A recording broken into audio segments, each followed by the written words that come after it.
Ioannis, please join me on the podium for a couple of minutes of conversation. Thank you for accepting our invitation, and thank you for the courage to share some thoughts on this. Please. Take a seat here. I stand here. Hi, Gabi. Thank you for having me. How is the market? Is the market interesting good for buyers, good for sellers? RES projects, hundreds of them. The market is interesting anyway. You know, it's not only Romania, but the market is changing.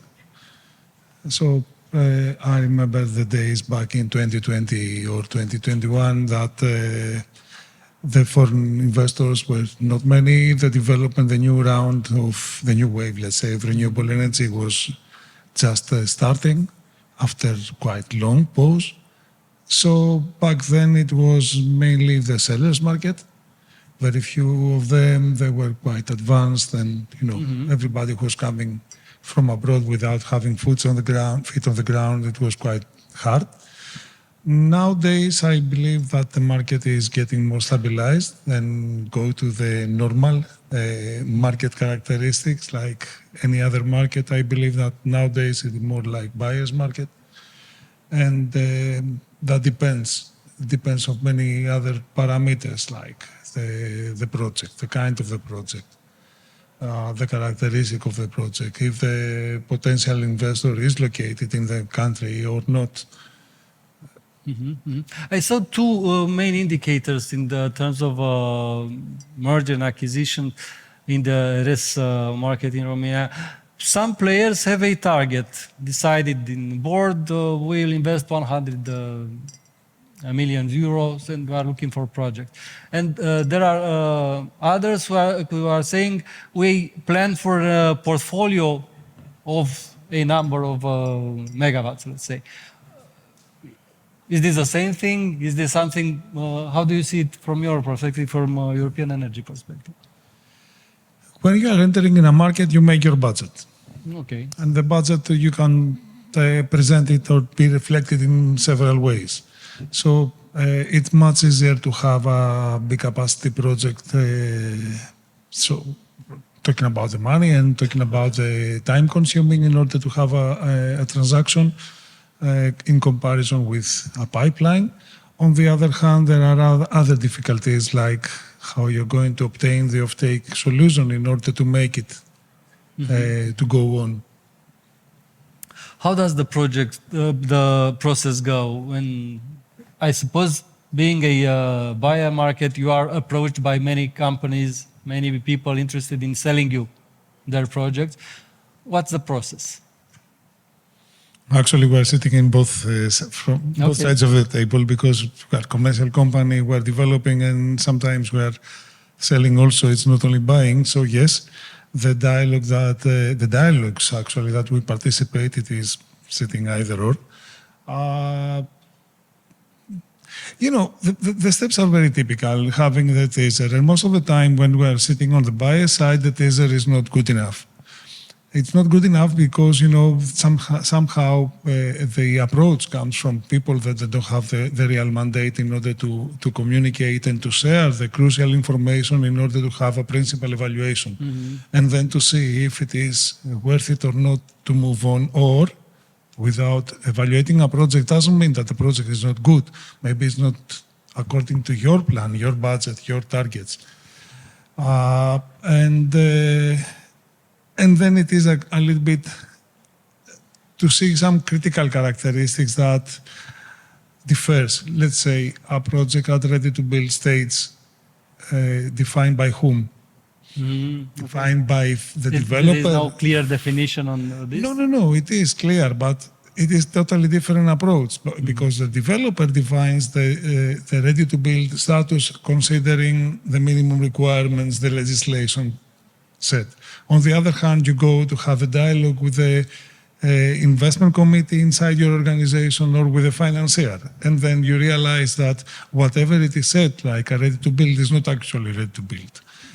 A parameter is the timeline, the connection cost with all the hidden, the connection process, So you see a project like being able to be connected in an existing substation or a new substation, and then you think like, okay, and then we have the hot commissioning period after you are electrified. So if you go to a new substation, how long it will be? Because the legislation is not so clear.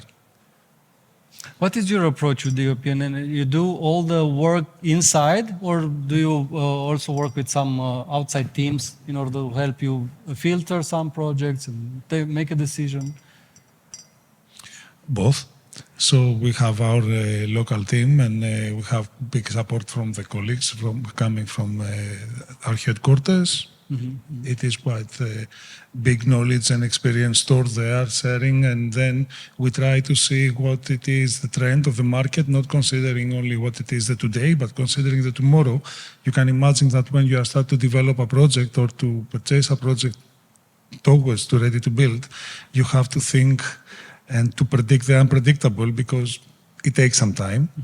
And then at the same time here, at least, we have also the local associates, which are outsourced, are co-developers or specialists in several categories of the market, specialties that we need. So it is a combination. Where is your company in Romania compared with the plants? In terms of project you develop, project you bought, all of them. Are you near? Are you behind the schedule? We are sitting now in a quite big pipeline of projects. We have approximately 800 megawatts with grid connection agreements or approvals. And that we are mainly focused in order to bring this pipeline in the final stage, ready to build, not only how the minimum requirements by the legislation defines, but in a way that the projects are going to be good enough for our investment committee and for whatever commercialization strategy we're going to think and to decide on. We are a little bit behind, to be honest. I was expecting that several of the projects we are going to have reached this ready to build status, but there are some difficulties or some barriers that you cannot predict from the beginning. So it is many times the phenomenon, the lack of having the legislation in force or the centralized opinion about the development and the targets, and then you go to the countryside, and then you have to talk with the local stakeholders that they have a quite different interpretation of the target and different maybe agenda and priorities. So we are a little bit behind. We are hoping that we are going to correct it by the end of the year. Okay. Do you expect this situation of a market dominated by the buyers to continue? And I have in mind also the situation with the future of many projects, I suppose, once the new regulation enter into force in terms of canceling some at 8 years, imposing some guarantees and so on, the number of projects to be sold should decrease, I suppose. The market is dynamic. As I said, since there is a very big offer of projects, then automatically the market changes from sellers to buyers by default. Something that it will be a factor that will define how the market will go, it is the offtake solution. During the day, many opinions, many approaches, but except of the CFD, we don't have something solid. And on the other hand, we don't have the willingness from the stakeholders that could support and adjust the market in a smart way in order to give the solution. So it is not so important to make targets. It's more important to make feasible targets, real targets. For example, the grid, 10 years everybody was doing nothing. Most of the grid today, if you talk to all the local foreigner developers, investors, they're going to say that the grid it is supported by the investors. So if you see every kind of grid connection, it is full of quite high with grid reinforcement works. If you go to the consumption, yeah, there is consumption. But how many CPPAs do you have? What is the action behind of this? And what is the motivation for an industrial player to go to a CPPA while they don't know it? We have the prosumers having a quite not, I could say, smart design and forecasting the barriers that and the problems created in the grid. So you have the prosumers having some installation producing whenever they don't need the energy. That energy will have to go to the grid without having any kind of obligation to make the dimension as such, or to make the investment as such in order to calm their own need. What are the targets from the country? So we need how many giga to have it, or we need offshore how many giga to be connecting where and to be consumed where, if we don't attract the investments in the industry in this reindustrialization of the European Union, that Romania could have a very big part from many different perspectives.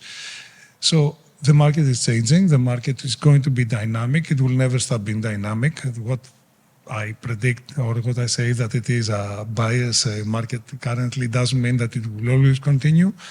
Cancellations, yes, it was, it will, it is, and it will be. The legislation has to be very clear. I try to understand. I asked 4 stakeholders to give me a clear picture about what it will be, the grid connection approval next year. I think that was something that Marta mentioned or alluded. Please, Varinia, a question or a comment, please? Yes, just one question. Thank you, Ioannis, for accepting the invitation. During the last few years, obviously, we've seen several stages of influx of buyers for the projects. And if one of the challenges, some of the challenges in the past were maybe because the projects were not mature enough, or, different type of risks. If it's one thing that you see it as a major risk in the M&A in 2025, what is it? Is it the fact that you're dealing with maybe developers that are less sophisticated and the transaction is cumbersome? Is it the FDI? Is it the unknowns for the grid, all these operational curtailments? What is it, if you're like to define today or within the next year in terms of the M&A hurdles? Thank you. I will give you 2. Yep, as many as you want. It's just compared to a few years back, right? Because I see it from my point of view, but I'm curious to hear your thoughts. So the first one, it is the very typical one. It is offtake solutions. No matter what you are doing, no matter what you are investing money in order to have a project realized, connected. That's bankable. Yes. And then it is a very big gap. That today, except of the CFD, which is, let's say, a scheme that it is quite stable, preferable from many banks. But if you go to run the model, financial model, to see from pure investment side, it's not working. The level of the CFD is very low, considering that there are gross figures. The second, I would say, it is the ESG. The ESG, it is something that entered in our lives quite dynamic, and it will keep entering. It's growing, it's very foggy. And as we can easily understand by following the EU legislation and the trend from the financiers, the ESG has a beginning. The beginning is not when the investor is on board, but from the very, very beginning, from the development. And usually this ESG, it is the problem that a project that we consider by the legislation that's ready to build is not. Because then you have to enter in a big round with the gap analysis on the environmental study, on the stakeholder management, on several stuff. Grid connection cost, it is there from the very beginning. Usually the transactions are moving on after the grid connection approval, or at least the pre-approval is in place. Thank you. Thank you, Varinia, for the question, and Ioannis for your reply. One final comment I will ask for you. let's say you are not on the stage, recorded, but in a coffee with a friend who heard about Romania being the hotspot for renewable energy. What's the advice that you'd give at a coffee? I live in Romania since 2013, and the reason I came, it was the first round. And then I saw the potentials. I believe that Romania has potentials. I believe that Romania is getting modernized and updated day by day. I believe what it has to be done now, it is the politicians, the state, to be more updated, more modern. It's not only to put a nice, let's say, legislative adjustment on the table, discuss it between them, take some decision, considering only their own agenda, because in the end of the day, if it is not working in the market, it will never work. It needs patience,